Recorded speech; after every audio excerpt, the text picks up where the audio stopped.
किसी के ऊपर आपदाएं आई हैं, कोई दुखी है तो अपने पाप कर्मों से है।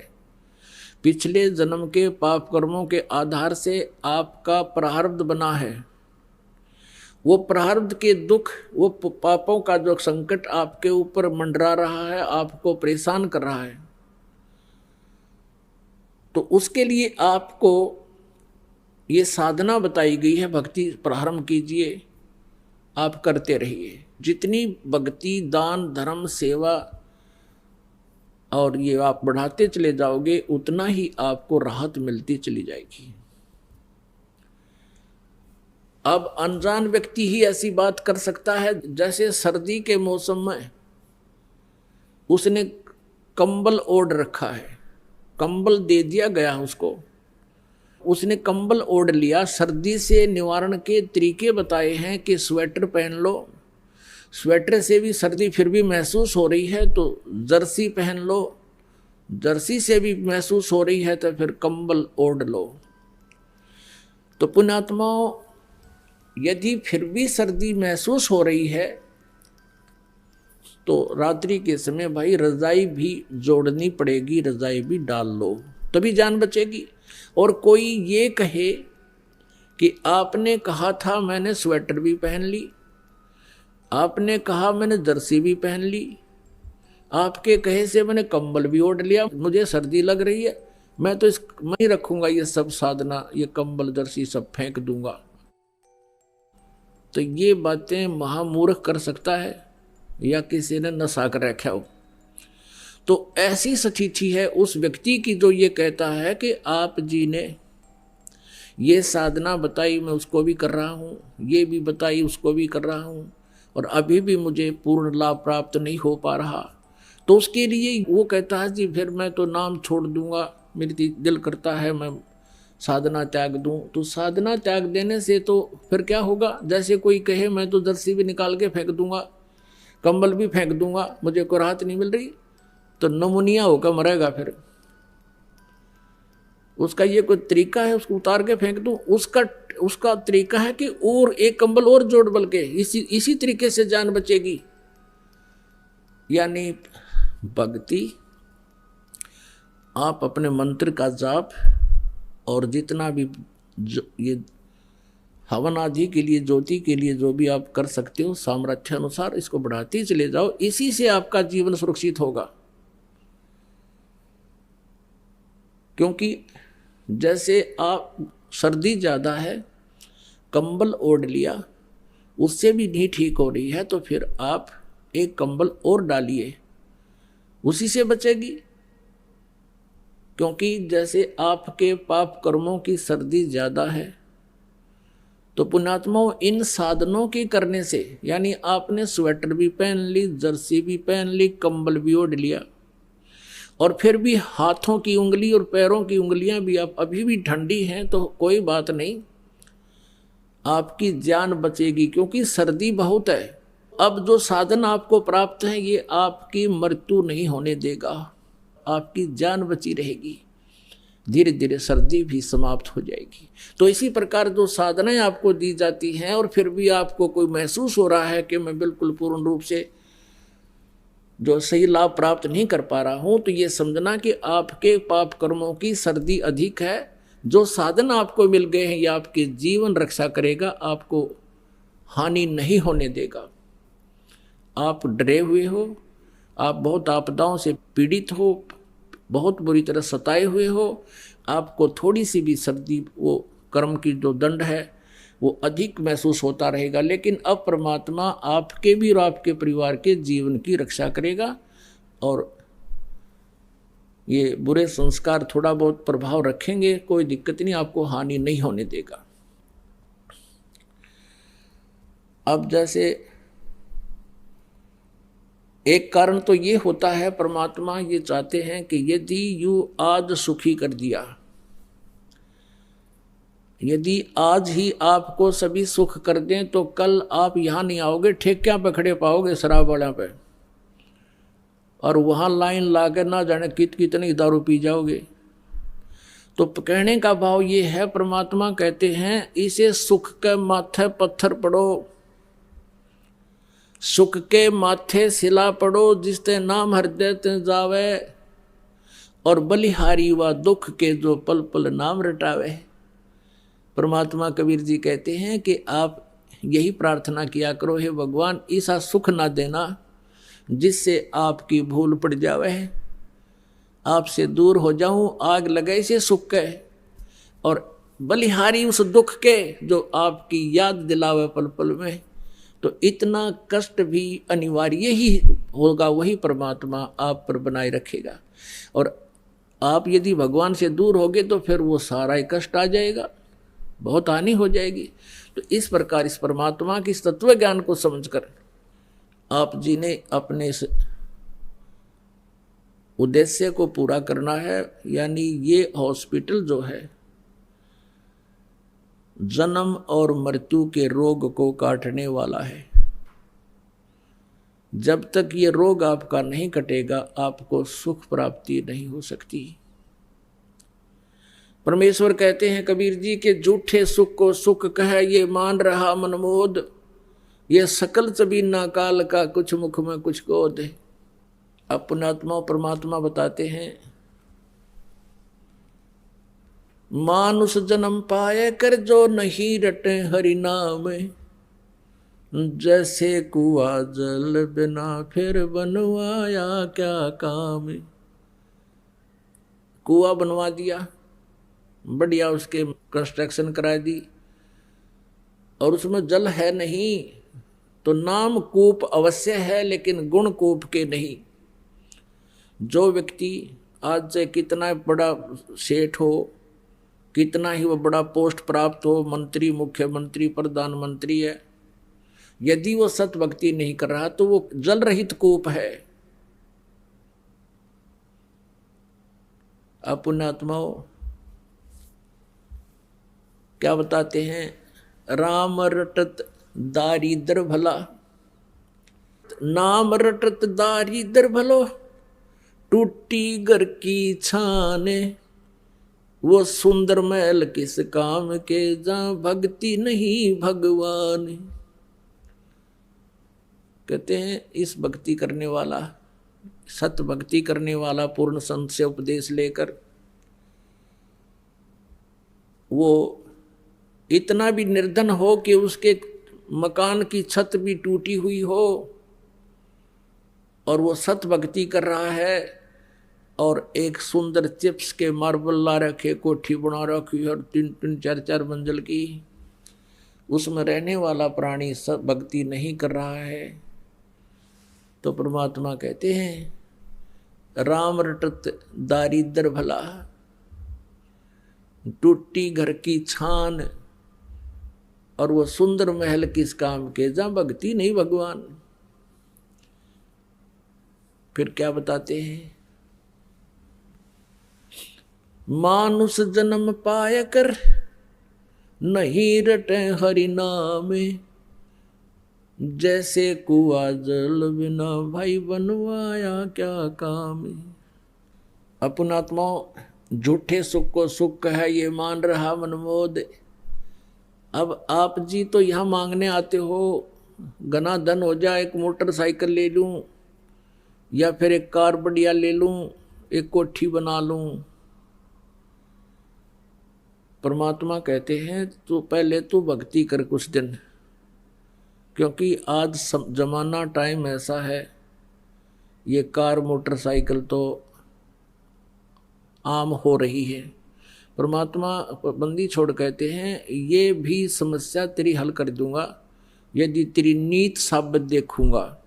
यदि तू भक्ति से वंचित नहीं होता दिखेगा तो ये भी सब समस्या का समाधान अवश्य कर देंगे, क्योंकि फिर आपको कार मोटरसाइकिल भगवान देगा, आप कहाँ जाओगे? आप यहाँ आओगे भगवान के दरबार में, और 2 वैन और बिठा के लाओगे पड़ोसियों ने, उनका उद्धार कराओगे तो आपको कार देगा, भगवान अवश्य देगा। और आप मांगो कार फिर सैर सपट्टे कर लूँ कि तो धक्के खाने जाओ पहाड़ियाँ पे, फिर नहीं देगा। तो कहने का भाव ये है कि आपको संसारिक सुविधाएं भी देगा, लेकिन उसका सदुपयोग करते दिखोगे तो आपको सब सुविधाएं देगा। आपकी नीति ये देखेगा। जैसे अब हम क्या देखते हैं, 10-10 वर्ष से जिन्होंने नाम लिया है और परमात्मा ने आज उनकी वो मौज कर दी। पहले तो उनके संकट निवारण किए और अब उनकी नीत साबत देख कर परमात्मा ने कि अब ये मेरे से दूर नहीं जा सकते। आज उनकी ऐसी स्थिति कर दी, उन्होंने कार ली और कार लेने से पहले उन सब के एक रस पूरे परिवार के मन में ये आया कि भगवान ने कार दी है तो हम अपने सत्संग में जाया करेंगे और भी कोई मिल गया उसको भी फ्री ले जाया करेंगे, उसका भी कल्याण होगा। तो ऐसे आपको वो सुविधा भी देगा जो इस काल के सुख को तुम अपने संस्कार से प्राप्त नहीं कर सकते, परमात्मा अपने कोटे से देगा। तो इस प्रकार आप जी ने इस परमात्मा के मार्ग को समझना। कहते हैं इस झूठे सुख को सुख है और मान रहा मनमोद। बिना भक्ति करने वाले प्राणी, चाहे यहाँ पर प्रधानमंत्री बन जाए और चाहे कोई मुख्यमंत्री बन जाए, उसका जीवन सुरक्षित नहीं है और आगे क्या दुर्गति होगी उसकी, कलेजा हिल जाएगा जरा सा भी ध्यान से कोई सुन लेगा उस कहानी को, परमात्मा के विधान को। लेकिन हमें परमात्मा का विधान पता नहीं, जिस कारण से हम ये डले ढोण पर ही लगे रहते हैं। बहुत से प्रमाण है हमारे पास। जैसे एक बार पोलैंड देश का पूरा मंत्रिमंडल, जिसमें 95 के करीब सदस्य थे, और किसी का शोक व्यक्त करने जा थे किसी दूसरे शहर में हवाई जहाज के द्वारा, सारे के सारे एक्सीडेंट में मारे गए। अब परमात्मा कहते हैं ये झूठे सुख को सुख है, ये मान रहा मनमोद। ये सकल जबीना काल का, कुछ मुख में कुछ क्रोध। आप यहाँ भी देखा, जैसे एक बहुत से प्रमाण हैं। हरियाणा के एक बार 2 मंत्री हेलीकॉप्टर में मारे गए, जिसमें एक तो बहुत बड़ा सेठ था, पैसे वाला, फैक्ट्रियां थी जिसकी। अब एक मंत्री की शपथ जिसको प्राप्त हुई है, उसकी कितनी आशाएं होंगी, ये करूँगा वो करूँगा, हैं? और जो करना था वो छुआ भी को नहीं। इस मनुष्य जीवन से जो काम करना चाहिए था वो तो शुरू भी नहीं किया और मृत्यु को प्राप्त हो गए, हेलीकॉप्टर के द्वारा मारे गए।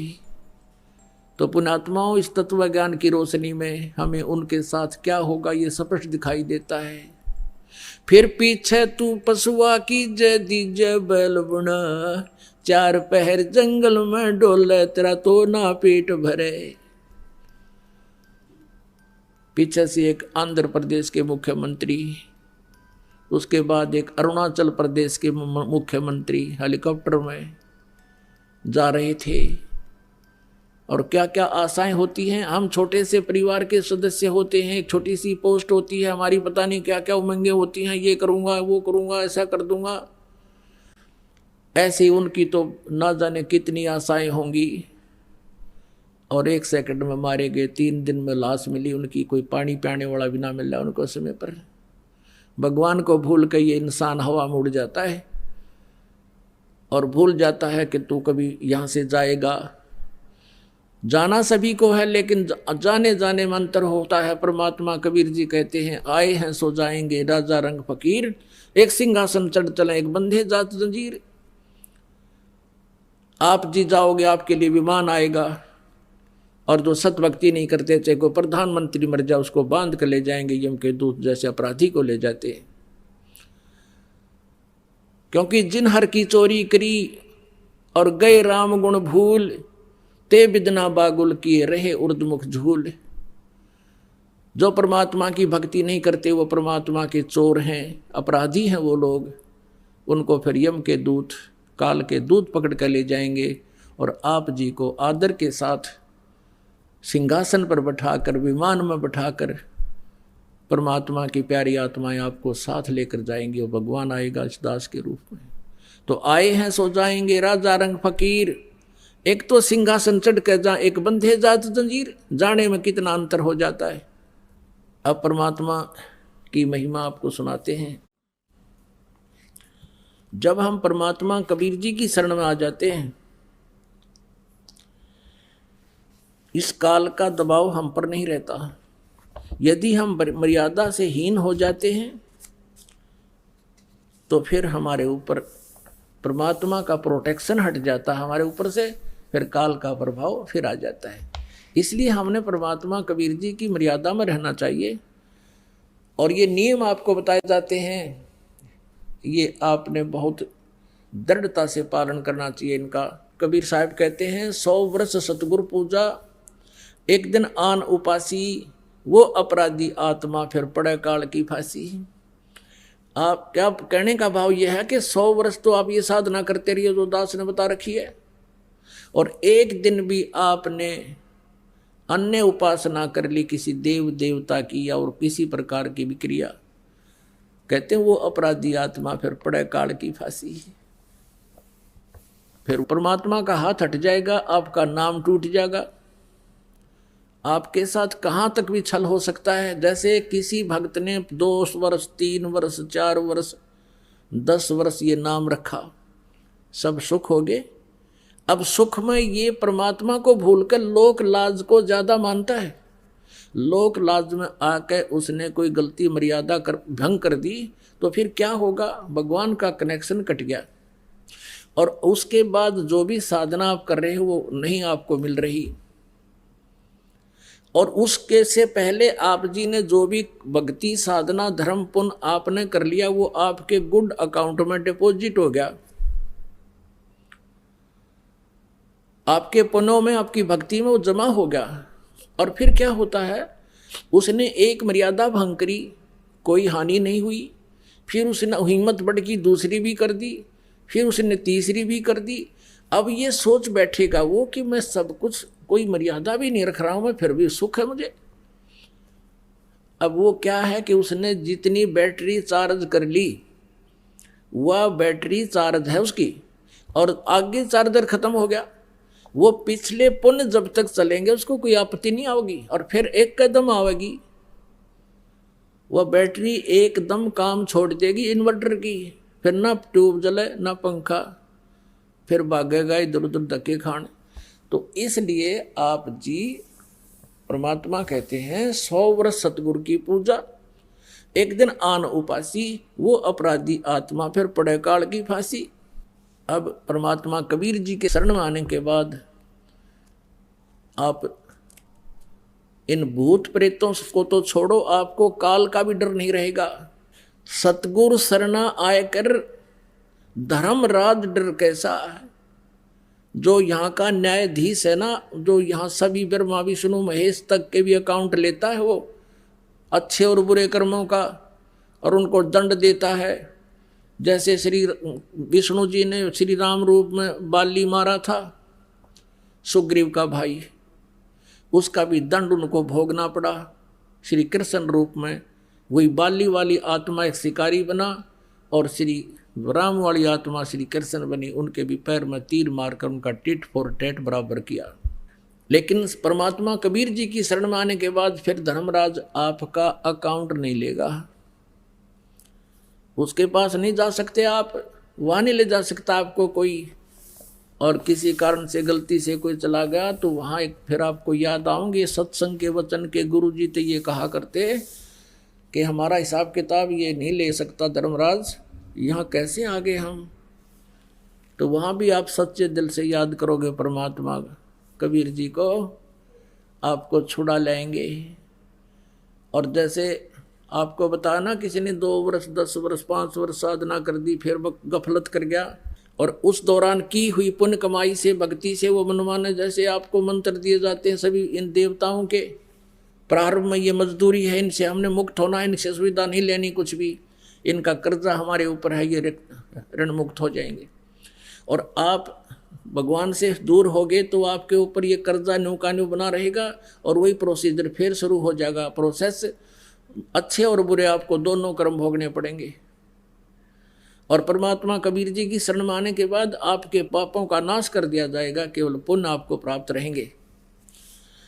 तो उन पुण्यों के आधार से जैसे आप प्रथम मंत्र में सभी ब्रह्मा जी, विष्णु जी, शिव जी, दुर्गा, इनके नाम भी और गणेश जी के भी मंत्र आपको दिए जाते हैं, इनकी मजदूरी करके इनकी कमाई करते हो, तो फिर इस आधार से आप कभी कोई तो शिव जी के लोक में चला जाएगा उस एक मंत्र की कमाई से, उसके बाद उसकी पुण्य अक्षीण होने से फिर दूसरे मंत्र की कमाई आपकी कहाँ नाश कराएगा, ये विष्णु जी के लोक में।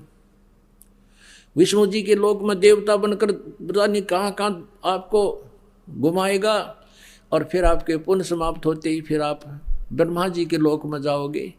वहाँ भी जब आपकी भक्ति नष्ट हो जाएगी फिर आप मृत लोक पर आओगे और गधे बन जाओगे। अब जैसे आप जी को ये ज्ञान दिया जा रहा है, किसी कारण से आप पर गलती बन भी गई और आप वहाँ पहुँच गए शिव जी लोक में, विष्णु जी के लोक में, ब्रह्मा जी के लोक में, और वहाँ आपको ये ज्ञान याद आओगा कि मेरी तो यहाँ भक्ति नाश होगी, क्योंकि ये स्वर्ग क्या है, ये रेस्टोरेंट समझो, होटल समझो।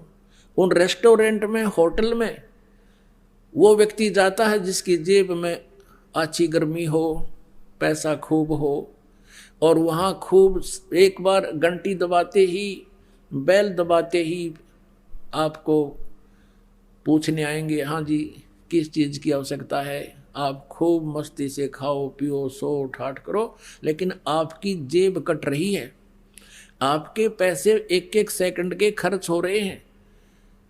और जब आपकी जेब में पैसा नहीं रहेगा तो वहाँ से पकड़ कर बाजू, और वही बैरे जो आपके आगे खड़े रहते थे होटल से बाहर खड़ा कर देंगे। तो ऐसे ही आपके साथ बनेगा। आप वहाँ स्वर्ग जैसे विष्णु लोक में गए, आपके पुण्य ही आप वहाँ खर्च करोगे। विष्णु जी देना चौनी आपको वहाँ पर, आपके पैसे होंगे तो रखेगा नहीं, उसी से में भगा देगा, वहाँ से जाओ। ऐसे शिव की साधना तुमने की है तो शिव लोक में रहोगे, वहाँ समाप्त होती है आपकी पूंजी, तुरंत बाहर फेंक दिए जाओगे। फिर परमात्मा हमें याद दिलाते हैं, शिव मंडल ब्रह्मापुरी चाहे विष्णु लोक में हो, हमरे गुण भूले नहीं तो आने छुटाऊं तो। देख कितने दयालु हैं कि मान ले मूर्ख तने यहाँ गलती कर भी दी, भक्ति नहीं करया, कुछ वर्ष करके छोड़ भी दी, फिर तू वहाँ जाएगा विष्णु लोक में, ब्रह्मा के लोक में, क्योंकि प्रथम मंत्र की बहुत कमाई आपको करवाई जाती है।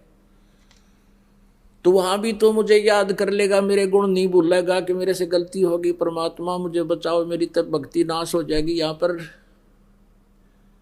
कहते हैं शिव मंडल यानी शिव के लोक में, शिव मंडल ब्रह्मापुरी चाहे विष्णु लोक में हो, और हमरे गुण भूला नहीं तो आण छुटाऊं तो वहाँ जब याद करोगे वहाँ परमात्मा इस दास के रूप में पहुँचेगा आपकी, और कहेगा उनको छोड़ दो, ये हमारा बच्चा है। लेकिन आपने एक समय गोल्डन चांस खत्म कर दिया, फिर ना जाने कब मनुष्य जीवन होगा, उसको परमात्मा कहाँ ले जाएगा, अपने लोक में ले जाता है। और फिर उसके आधार से परमात्मा आपके अपने हिसाब से आपको मनुष्य जीवन देता है। अब वो मनुष्य जीवन आपके प्रारंभ हो गए, उस मनुष्य जीवन में फिर संत मिलेंगे, इसी तरह प्रोसेस फिर होगा जो आज हो रहा आपका। और इस प्रोसेस में आप फिर फेल हो गए, फिर धक्के खाए जाइए, तो लाख जन्म हो जाइए इस भक्ति से मनुष्य के, फिर क्या क्या सहारा मिला आपको। चाहे कितना ही फिर मान ले, फिर मनुष्य जन्म तो देगा परमात्मा आपको, नहीं तो वहाँ तो आपको बर्बाद कर देते वो काल जितनी व्यवस्था थी ब्रह्मा विष्णु लोक के में। लेकिन उस पूंजी को बचाकर आपको मनुष्य जीवन दिला देता है, और मनुष्य जीवन में ही आपका कल्याण संभव है। उसी के लिए परमात्मा स्वयं भी आते हैं, जैसे वेद भी गवाही दे रहे थे रात्रि में आपने देखा, और हमारे जैसे दासों को भी अपनी पावर देकर भेज देते हैं, ताकि इन नालायक का न किसी तरह समझ में आ जाए और ये किसी ना किसी समय में निकल आओ यहाँ से। और तुम फिर रह गए तो परमात्मा फिर आएंगे आपके लिए, और फिर क्या पता आप सिर चढ़ोगे कि नहीं चढ़ोगे। तो अब ये गोल्डन चांस आपके लिए, इसलिए ज्ञान बार बार समझाया जाता है, इसमें चूकना नहीं है, अपना कल्याण करवाओ, मौका दिया भगवान ने।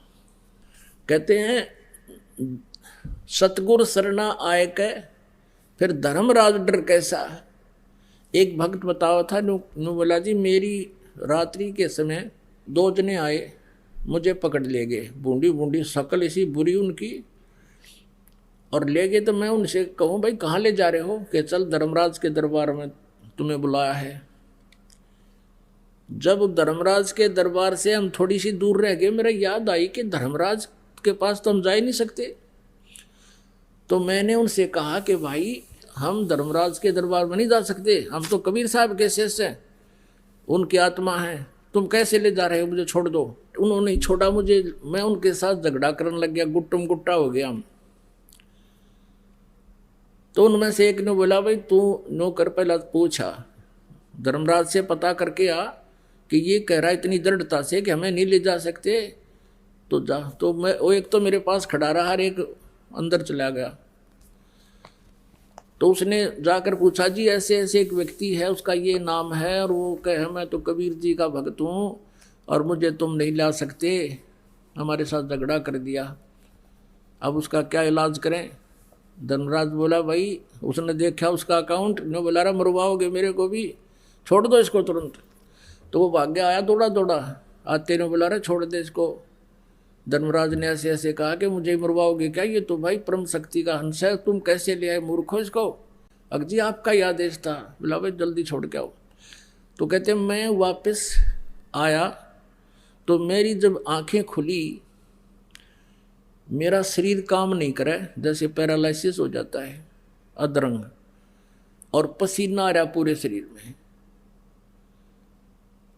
और फिर मैं धीरे धीरे नॉर्मल सा हुआ, और फिर वह बात याद आई, तेरा गजब हो गया, तो मैं मर गया था।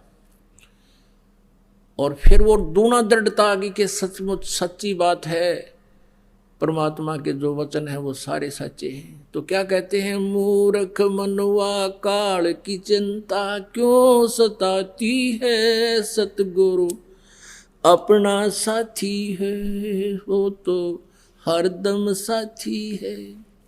मूर्ख मनवा काल की चिंता क्यों सताती है, सतगुरु अपना साथी है, सतगुरु हरदम साथी है। ग्याबन गऊ काट के डाली, कैसी करी ढठाई, कह सिकंदर इसे जीवित कर दे, जब मानो तेरी खुदाई। ग्याबन गऊ काट के डाली, कैसी करी ढठाई, कह सिकंदर इसे जीवित कर दे, जब मानो तेरी खुदाई।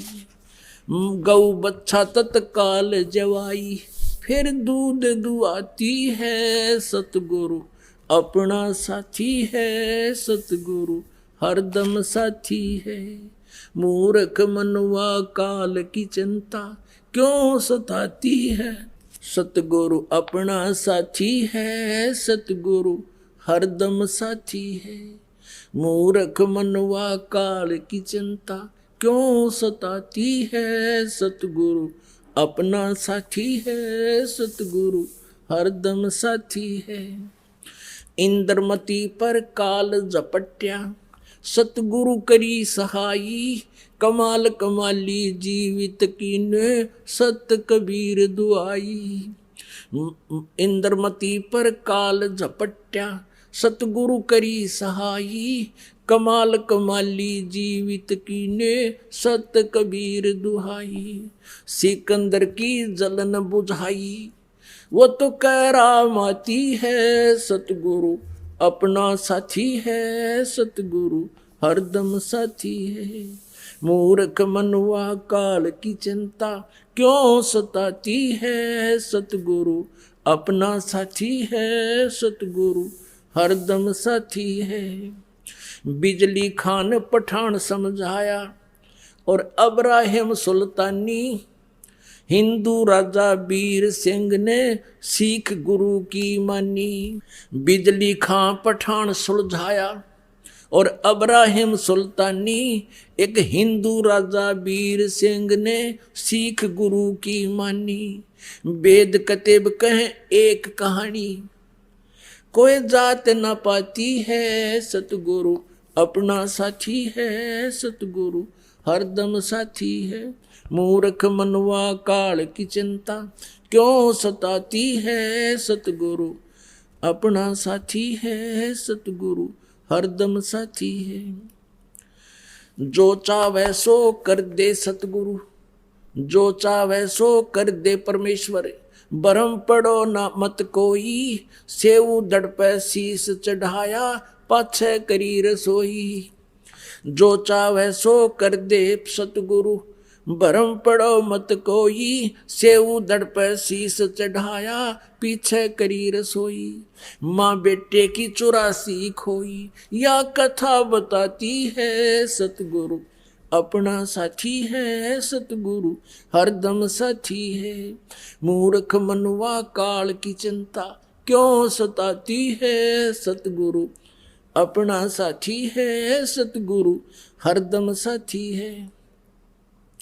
जगन्नाथ का मंदिर बचाया जल्दी न करी चढ़ाई, जगन्नाथ का मंदिर बचाया समुद्र न करी चढ़ाई, साहेब कबीर के तेज के आगे फीका पड़ गया भाई। जगन्नाथ का मंदिर बचाया समुद्र न करी चढ़ाई, साहेब कबीर के तेज के आगे फीका पड़ गया भाई। विपर रूप धर देई दुहाई, मेरी नहीं पार बसाती है सतगुरु अपना साथी है सतगुरु हरदम साथी है।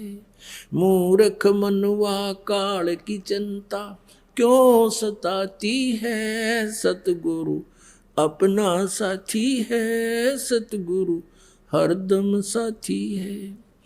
राज दरबार में साहेब कबीर ने पग पर डाला पानी, जगन्नाथ के पांडे के पैर की या पड़गी अग्न बुझानी। राज दरबार में साहेब कबीर ने अपने पग पर डाला पानी, जगन्नाथ के पांडे के पैर की या पड़गी आग बुझानी। दूत भेज के पूछे कहानी, ज्यों की त्यों ही पाती है सतगुरु अपना साथी है सतगुरु हरदम साथी है। मूर्ख मनवा काल की चिंता क्यों सताती है सतगुरु अपना साथी है सतगुरु हरदम साथी है। उबलते तेल के बर्तन में डाले वो बंदी छोड़ कबीर, सेक तकी के मंत्र से तेल की ठंडी करी तासीर। उबलते तेल के बर्तन में डाले वो बंदी छोड़ कबीर, सेक तकी कह मंत्र से तेल की इसने ठंडी करी तासीर। उंगली डाली न सही पीड़, सिकंदर को मूर्छा आ जाती है सतगुरु अपना साथी है सतगुरु हरदम साथी है। मूर्ख मनवा काल की चिंता क्यों सताती है सतगुरु अपना साथी है सतगुरु हरदम साथी है। परमेश्वर कबीर को काटन चला वो शेख तकी जलील, आर पार तलवार निकल जा फिर भी समझा नहीं खलील। साहेब कबीर को काटन चले वो शेख तकी जलील, आर पार तलवार निकल गई फिर भी समझा नहीं खलील। भाग गया ना लाई ढील, साहेब को हंसी आ जाती है सतगुरु अपना साथी है सतगुरु हरदम साथी है। मूर्ख मनवा काल की चिंता क्यों सताती है सतगुरु अपना साथी है सतगुरु हरदम साथी है। शेख तकी ने जुल्म गुजारे 52 करी बदमाशी, खूनी हाथी आगे डाले वो बांध जूड़ अविनाशी। शेख तकी ने जुल्म करे ये 52 करी बदमाशी, खूनी हाथी आगे डाले बांध जूड़ अविनाशी। हाथी डर से भाग जासी दुनिया गुण गाती है सतगुरु अपना साथी है सतगुरु हरदम साथी है। मूर्ख मनवा काल की चिंता क्यों सताती है सतगुरु अपना साथी है सतगुरु हरदम साथी है। झूठा प्रचार किया किसी मूर्ख ने, कबीर करे भंडारा, 2 रोटी का साधन ना था वह भेख जुड़ा अतिवार्या। झूठा प्रचार किया किसी मूर्ख ने, कबीर करे भंडारा, 2 रोटी का साधन नहीं था भेख जुड़ा अतिवार्या। बन आया के सो बन जारा, यो होता ही माती है सतगुरु, अपना साथी है सतगुरु, हरदम साथी है।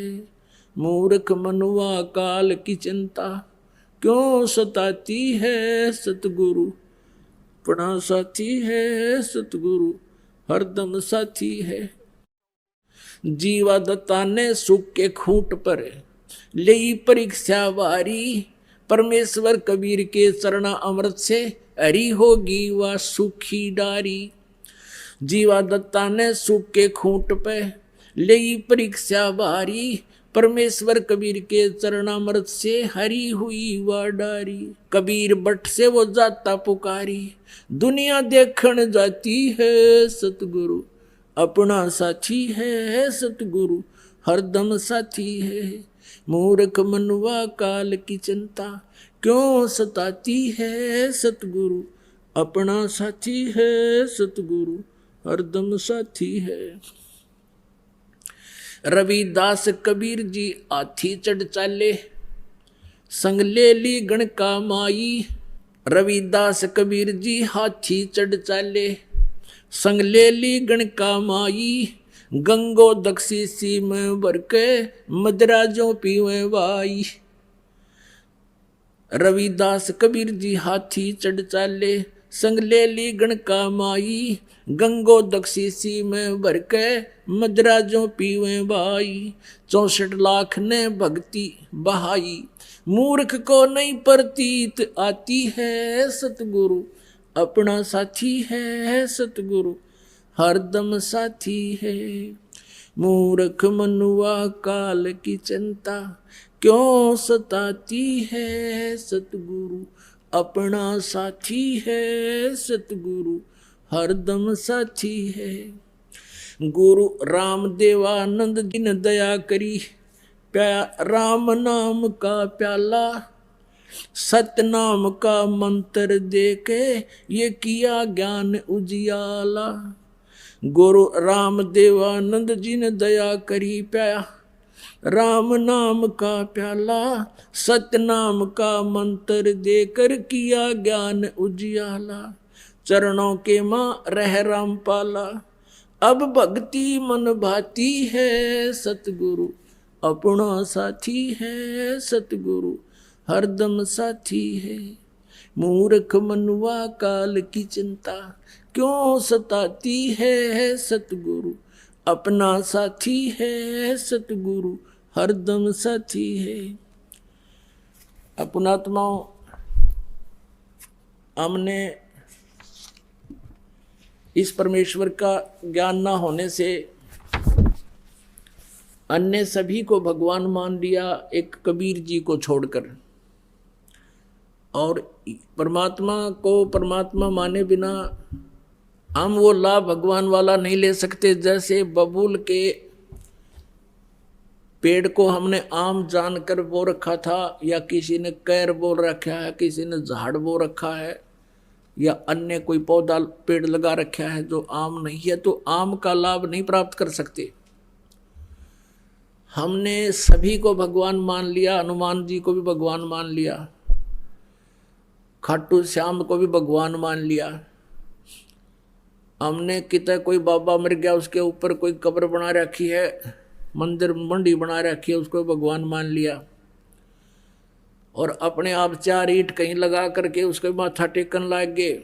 और फिर अन्य साधनाएं क्या बता रखी हैं, परमात्मा याद दिलाते हैं, आप पे लिपे आप पे पोते, आप पे बनावे ओई, और उस पे बुढ़िया फिर पोते मांगे, देखा कल कहाँ खोई। ओई माता के व्रत ये पूजा करते हैं माई, एक आप पे बनाओगे, औरत की शकल सी बना लेंगे, आजकल तो बड़ी बनाए चित्र ले आवे कहते थे, पहले आप पे बनाया करते नो, चित्र से बना के एक औरत की घाघरा परा देते और उसको हाथ लगा देते नो, बूढ़े बूढ़े हैं, और उसके सामने फिर बुढ़िया हाथ जोड़ कर नो कहे, ए होई माता मैंने पोता जी है, मेरे घर में सुख रही है, नो कहा आप पे लिपे आप पे पोते, उस स्थान को मड प्लास्टर से लिपया करती, और आप पे बनाई ओई, वह माता भी आप पे कंस्ट्रक्ट करी, और फिर उस पर अपने बढ़ाई हुई बहनों का तो मेरी सुरक्षा करिए, उसमें पोते मांगे नो क्या अकल कहाँ से खोई। परमात्मा कहते हैं जाटी पूजे पीपल पूजे और सिर तुलसा के हो और दूध पूत में खैर राखिए नो पूजू हो तो तेरा गजब भैया नो क्या जांडी पूजे पीपल पूजे और तुलसी ने पूजे और इनका आगे हाथ जोड़ के नो के हमारे दूध और पूत की सुरक्षा करिए हो, या अपनी सुरक्षा तो कर लियो, ये पीपल और ये तुलसा इन बकरा खा जा। तो परमात्मा कहे हमने ये भी भगवान मान लिए और भगवान को भगवान मानना नहीं है, तरह के जो भैया। अब परमेश्वर कबीर जी हमें याद दिलाते हैं। अब जैसे कि आपको रात्रि के समय सत्संग सुनाया था, उसमें बताया था कि वो परमात्मा सतलोक से चलकर आता है, गति कर आता है, वो तीसरे लोक में रहता है, ऊपर मुक्ति धाम में सतलोक में। एक तो ये काल का लोक है, 21 ब्रह्मांड का अक्षेत्र है, और इसको सरपुरुष भी कहते हैं, इसको ब्रह्म भी कहते हैं, जो श्री ब्रह्मा श्री विष्णु श्री शिव जी के पूज्य पिताजी हैं। और दूसरा लोक कहा जाता है सात संग ब्रह्मांड का क्षेत्र है, जो अक्षर पुरुष का है, परब्रह्म का है, जो गीता जी अध्याय नंबर 15 के श्लोक नंबर 16 में 2 सरपुरुष और अक्षर पुरुष 2 प्रभु बताए हैं। और 17वें में कहा कि उत्तम पुरुष है तो अन्य, वो वास्तव में श्रेष्ठ पुरुष यानी परमात्मा तो इन दोनों से कोई और है। तो वो उस तीसरे लोक में सतलोक में रहता है, वहां से गति करके बिजली जैसी गति से यानी सेकंड के अंदर यहां आ जाता है। नानक साहब जी कहते हैं नीच जात परदेसी मेरा छन आवे छन जावे बे, कि 1 सेकंड में पृथ्वी पर 1 सेकंड में सतलोक में देखता हूं उसको। नीच जात जिसको तुम धानक कहते हो वो पूर्ण परमात्मा है, वो परदेसी। तो वहां से वो सचखंड से गति करके आता है, अपनी प्यारी आत्माओं को मिलते हैं और फिर उनको तत्व ज्ञान से परिचित कराते हैं। इसी अपनी महिमा के अनुसार अपने गुणों के आधार से जिसके विषय में सदग्रंथ बताते हैं। तो परमात्मा आदरणीय गरीबदास साहिब जी को मिले थे, गांव छुडानी जिला जज्जर हरियाणा के अंदर। और उस अच्छी आत्मा को, उस नेक आत्मा को, जिन जैसी अच्छी आत्माओं को वो मिलते हैं, वेद में ये भी प्रमाण दिया है कि जैसे आकाशीय बिजली किसी विशेष धातु पर ही गिरती है, अन्य स्थानों पर नहीं, तो ऐसे ही वो परमात्मा उन अच्छी आत्माओं पर ही अट्रैक्ट होते हैं। हमारे जैसे अड़ंगा वो क्या करेंगे, वो आकर के जो सुनबीले और मानना नहीं, जैसे 64 लाख शिष्य हो गए थे परमेश्वर कबीर जी के, जब वो परमात्मा बनारस में रहते थे एक दानक रूप में। 64 लाख शिष्य जिनको इतने सुख दे दिए थे वो सोच भी नहीं सकते थे। इस मालिक की कृपा से उनको नाम जाप से इतना लाभ हुआ था। और फिर परमात्मा ने एक परीक्षा की थी कि भगवान को कैसे पहचाना इन्होंने, केवल सुखों से ही वो भगवान मान रहे हैं या कुछ मेरे से परिचित भी हैं। तो सभी भाग गए थे हम छोड़कर भगवान को, वो सुनाएंगे कथा भी समय आने पर। वो परमेश्वर गरीबदास साहिब जी को मिले थे, उस अच्छी आत्मा को। और फिर वो 10 वर्ष के थे उस समय। गरीबदास साहिब जी किसान परिवार में जन्म था, जाट परिवार में गरीबदास जी का। 10 वर्ष के बालक अपने ही खेतों में गौवें चरा रहे थे, वहाँ गवाले बनकर गए हुए थे। वहाँ से परमात्मा उनकी आत्मा को सचखंड लेकर गए थे। वो बच्चा मृत हो गया था, शरीर उसका निढाल हो गए थे। गांव वाले गांव में ले आए थे, उसको अंतिम संस्कार करने की तैयारी कर रहे थे। 5-6 घंटे लग गए थे इस प्रोसेस में। परमात्मा उस आत्मा को ऊपर लेकर गए। गरीबदास जी की आत्मा को ब्रह्मा का लोक दिखा, विष्णु का लोक, शिव जी का लोक, धर्मराज का लोक, फिर सब दुर्गा का लोक, ब्रह्मलोक, और ये जहाँ ये काल 1 लाख जीवों को खाता है वो स्थान दिखाया। फिर सचखंड में लेकर गए, वहाँ परमात्मा ने अपना वास्तविक रूप दिखाया। और फिर उस प्यारी आत्मा को वापस छोड़ दिया। फिर उस गरीबदास साहिब जी ने उस परमात्मा की महिमा का एफिडेविट दिया। अमृतवाणी में वो बोला, परमात्मा ने वो ज्ञान फीड कर दिया गरीबदास जी की अंतःकरण में। अब जैसा कि आपने सुना कि उस परमेश्वर ने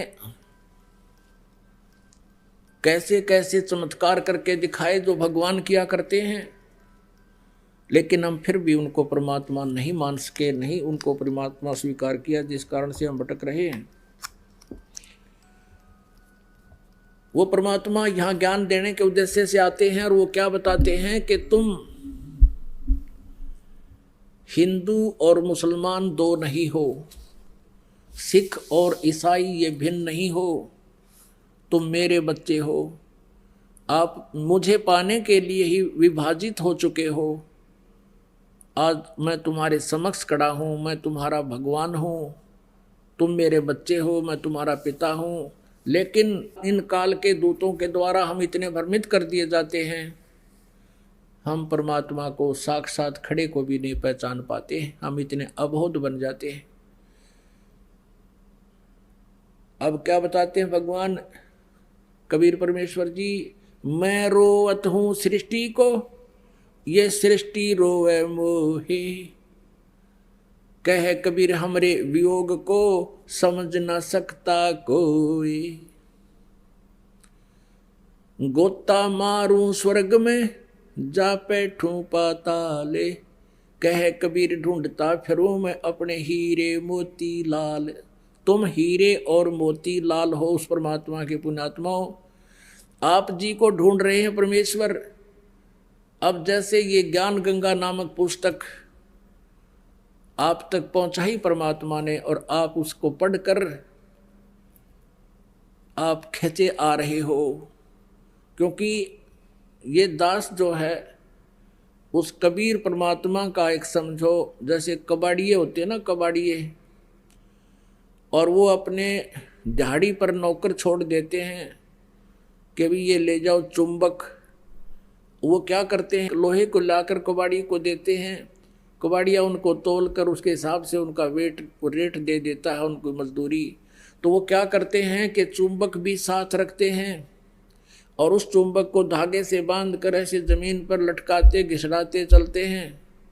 जो लोहे के कण होते हैं उसको चिपक जाते हैं और वो उतार के उनको अपनी झोली में डाल लेते हैं, और जो कंकर पत्थर हैं वो पड़े रह जाते हैं।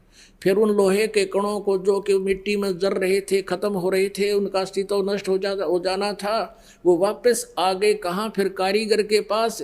उसको फिर उन्होंने नए सिरे से उसका कोई नया औजार, कोई चम्मच बना दी, कोई फिर है कितना अच्छा औजार बन गया, यानी उनका सदुपयोग हो गया। तो आप जी इस संसार रूपी कंकर, उनमें लोहे के कण थे, स्टील के कण थे, आप परमात्मा के हंस थे, और इस परमात्मा ने ये चुंबक फेंक दिया सब जगह और आप उसके चिपक कर आ रहे हो। अरे बाप का नया जीवन शुरू हो जाएगा। तो गरीबदास साहिब जी ने परमात्मा से परिचित होने के उपरांत प्रभु की महिमा का एक कलम तोड़ विवरण किया है। कबीर परमेश्वर की महिमा बताते हुए गरीबदास जी कह रहे हैं कि वो किस प्रकार हमें समझाया करते थे, हिंदू और मुसलमानों को समझाया करते थे कि तुम साधनाएं गलत कर रहे हो। अब परमात्मा काजी मुल्ला जो मुसलमान धर्म को भ्रमित किए हुए हैं उनको कहा करते थे, और उधर से पंडित ब्राह्मणों को, पांडवों को और ये नकली मंडलेश्वरों को कहा करते थे कि तुम साधना गलत बता रहे हो, तुम भी परिचित नहीं हो, इन भोली आत्माओं को गुमराह करके काल के जाल में फंसाए बैठे हो। तो सच्चाई कहने से परमात्मा के कबीर जी के वो सभी शत्रु बन गए थे। कौन? मुल्ला और काजी और पंडित, और वो उस टाइम के गुरुवर हिंदू धर्म के। परमात्मा क्या कहा करते थे, काशी जोरा दीन का ये काजी खिलस करंत, गरीबदास उस सरे में झगड़े आन पड़ंत। सुन काजी राजी नहीं, आप अलह खुदाए, गरीबदास किस हुक्म से तुमने ये पकड़ पछाड़ी गाय। अपने आत्माओं परमात्मा कबीर जी मुसलमान काजियों को कहा करते थे कि तुमने किसके आदेश से ये गाय मार दी, मांस खाने का आदेश कौन सी किताब में लिखा है। जैसे आप जी को कल रात्रि के समय रूबरू कराया था पवित्र बाइबल से। उत्पत्ति ग्रंथ में, उत्पत्ति ग्रंथ के और अध्याय नंबर 1 के श्लोक नंबर 26 और 27 में स्पष्ट किया, 28 में, कि परमात्मा ने कहा मनुष्य को मैं अपने जैसा अपने स्वरूप में बनाऊंगा, और ऐसा ही परमात्मा ने अपने जैसा मनुष्य को रचना कर दी, नर और नारी करके उनकी उत्पत्ति कर दी। फिर उनको आदेश दिया कि तुमने मांस नहीं खाना, केवल पृथ्वी के ऊपर जितने भी बीज वाले पौधे और फलदार वृक्ष हैं, ये फल ये तुम खा सकते हो, किसी को मांस खाने का आदेश नहीं है परमात्मा का। और पुण्यात्मा गरीबदास जी साहब कह रहे हैं कि कबीर साहब ऐसे कहा करते थे, नबी मोहम्मद नमस्कार है, राम रसूल कहाया, 1,80,000 को सौगंध जिन नहीं कर्द चलाया। कि नबी मोहम्मद आदरणीय हैं, नमस्कार है उनको, वो तो अल्लाह के रसूल बनकर आए थे, उन्होंने ये जुल्म नहीं किए। नबी मोहम्मद नमस्कार है, राम रसूल कहाया। और हजरत मोहम्मद जी के उस समय 1,80,000 अनुयायी बने थे। कहते हैं 1,80,000 को सौगंध जिन नहीं कर्ज चलाया। कसम है उन महापुरुषों की कि उन्होंने ऐसा जुल्म नहीं किया जो तुम करवा रहे हो और कर रहे हो। अपने आत्मा मुसलमान धर्म को लगभग 1400 वर्ष हो गए। इसमें तो बुराई घर कर जाना कोई बड़ी बात नहीं। जैसे ये सिख धर्म है, ये तो ज़्यादा से ज़्यादा 500 वर्ष पुराना है, और गुरु ग्रंथ साहिब आपके पास उपलब्ध है, उसमें पढ़ कर देख लो, जो कहीं भी मांस खाना और शराब पीना लिखा हो, और ये कमावे शख और बड्डे बकरे और पियो दारू। अब से पहले इतनी बुराई करगी इस पवित्र धर्म के अंदर, तो वो तो 1400 वर्ष पुराना हो गया। और यदि ये इस बुराई का अंत नहीं हुआ और 800 वर्ष के बाद सिख धर्म के आने वाले उस ग्रुप में ये कहने लग जाएंगे हमारे गुरु जी भी ऐसे खांदे पींदे सी, ये उनकी अपनी भूल है, वो महापुरुषों ने कभी छुआ तक नहीं था।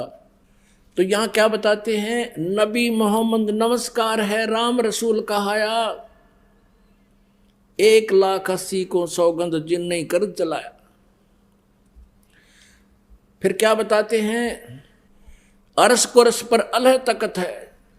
ओए होए, अरस कुरस पर, अरस माने आसमान के, कुरस माने अंतिम छोर पे।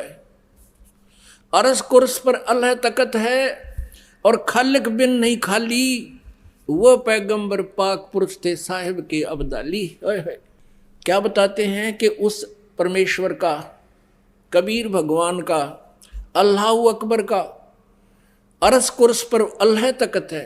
अधर दुलीचे पड़े गुरुवन के, यानी अधर माने ऊपर, दलीचा माने वो बैठन का था स्थान, उसको हम सिंहासन भी कह देते हैं, तकत भी कह देते हैं। तो कहते हैं अरस कुरस पर अल्लाह तकत है, और खालिक माने परमात्मा के बिना कण भी खाली नहीं है, यानी उसकी दृष्टि से कोई जीव बाहर नहीं है। और वो पैगंबर पाक पुरुष थे जो 1,80,000 हजरत मोहम्मद पैगंबर जी के अनुयायी हुए, और अन्य जितने भी ईसा जी, मूसा जी, जितने महापुरुष हुए, कहते वो तो पवित्र आत्माएं थी, वैसा जुल्म नहीं करते थे जैसा तुम कर और करवा रहे हो। अरस कुरस पर अल्लाह तकत है, खालिक बिन नहीं खाली, वो पैगंबर पाक पुरुष थे साहिब के अब्दाली।